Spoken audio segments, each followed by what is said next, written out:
Alors, petite technique de lancement et une initiation à l'international avec Amazon. Donc, si un jour vous voulez envoyer votre produit au-delà des frontières françaises, Amazon va vous proposer plusieurs choses qu'on ne va pas aborder là de suite. Le pan-européen qui vous permet de stocker votre produit dans tous les pays d'Europe et Amazon va bouger votre stock pour vous.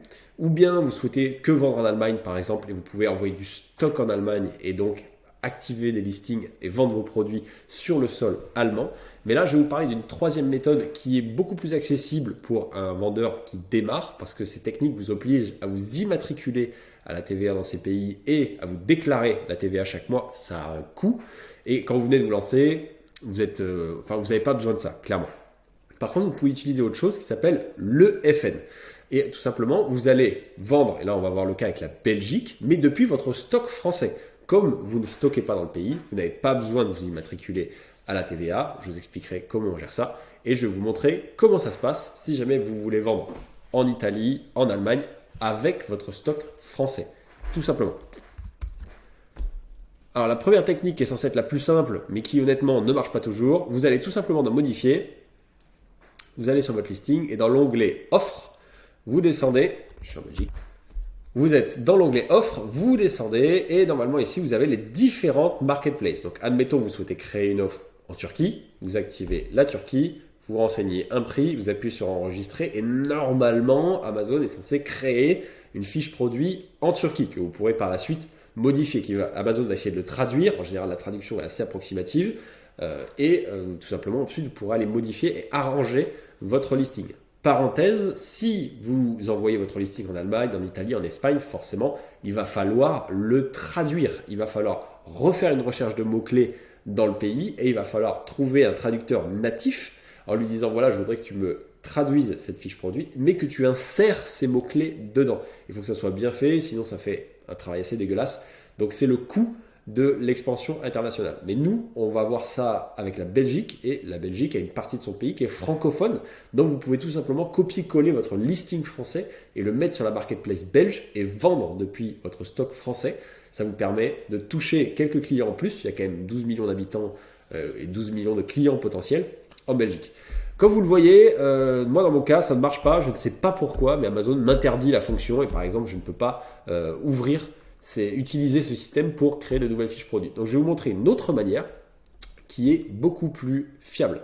Tout simplement, vous allez vous rendre sur la marketplace belge. Donc vous passez votre souris ici et là, vous avez toutes les marketplaces sur lesquelles vous pouvez vendre. À chaque fois que vous allez cliquer sur un pays, ça va vous emmener vers le même seller central dans le pays concerné. Donc en l'occurrence, là je clique sur Belgique et je me retrouve sur la marketplace belge.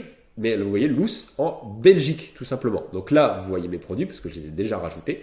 Mais pour info, je n'ai pas de stock qui est actuellement en Belgique. Je vends depuis la France pour ces produits-là et je vais vous montrer comment faire. C'est très simple. Vous ajoutez un produit comme vous avez fait depuis le début. Vous ajoutez un produit qui n'est pas vendu sur Amazon. Vous trouvez votre catégorie. En l'occurrence, je vais reprendre la même catégorie. Alors, hygiène et santé. Voilà, je vais aller un peu vite. Hop. Vous trouvez la catégorie forcément qui a le plus de sens, voir la vidéo, trouver la bonne catégorie, ajouter un produit sur Amazon. Vous vous retrouvez sur la même chose. Alors si vous êtes en Belgique, c'est une nouvelle marketplace qui a été ouverte récemment, donc il n'y a pas encore toutes les fonctionnalités. Si vous voyez cette vidéo dans 1 an ou dans 2 ans, ce sera certainement beaucoup plus complet.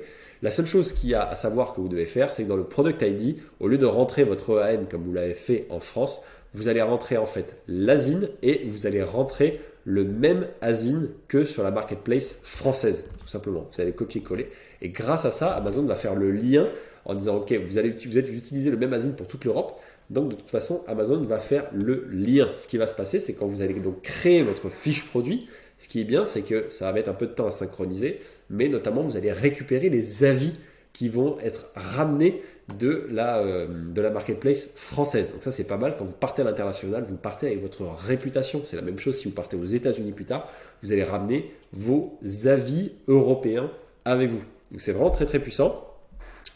La logique voudrait qu'il importe les bullet points, les images et tout. Dans la réalité, ça ne se passe pas spécialement comme ça. Le reste, vous le remplissez comme une fiche produit normale. Vous allez certainement devoir remplir vos bullet points, votre description. Et une fois que c'est terminé, vous appuyez sur continuer et vous allez avoir vos listings qui vont se créer sur la marketplace belge, tout simplement.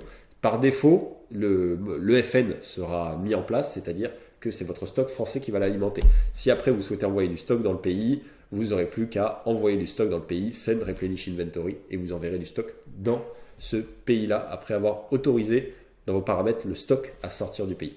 Voilà, ne vous prenez pas plus la tête. Ce qui est top, c'est que d'un seul coup, vous touchez d'autres francophones, d'autres utilisateurs. Ça peut, dans votre lancement, générer plus de ventes. Ça peut être bon pour vous, bon pour votre chiffre d'affaires. Il y a très peu d'efforts à fournir. C'est pour ça que j'aime bien la Belgique. Ne vous attendez pas à faire x2 en ouvrant un nouveau pays. C'est un pays beaucoup plus petit et beaucoup moins intéressant que la France. Les plus grosses marketplaces en Europe, pour information, sont l'Angleterre et l'Allemagne. Le dernier truc que je voulais vous dire, donc c'est assez récent d'un point de vue TVA, ce qui se passe, c'est que si dans toute l'Europe vous dépassez 10 000 euros de vente, vous continuez à déclarer votre TVA normalement dans votre pays. Si vous dépassez ce palier, vous n'avez toujours pas besoin de vous immatriculer à la TVA, ce qui est une grande avancée, mais par contre votre comptable, si vous êtes en société, va devoir déclarer la TVA au guichet unique pour reverser la TVA dans le pays concerné. Donc il y aura une manipulation si jamais le FN marche très bien pour vous et vous commencez à faire des ventes conséquentes à l'étranger, vous devrez reverser la TVA dans le pays concerné. Rapprochez-vous de votre comptable pour en savoir plus à ce sujet. Vous savez tout, créez vos listings en Belgique, ça ne prend pas longtemps, c'est intéressant. Vous pouvez faire aussi de la publicité en Belgique, tant qu'à faire, poussez, il y a beaucoup moins de concurrence, il y a une demande plus faible, mais une concurrence beaucoup plus faible. Allez-y à fond, c'est le moment de faire plaisir aux Belges, envoyez vos produits aux Belges, ils seront contents et vous aussi.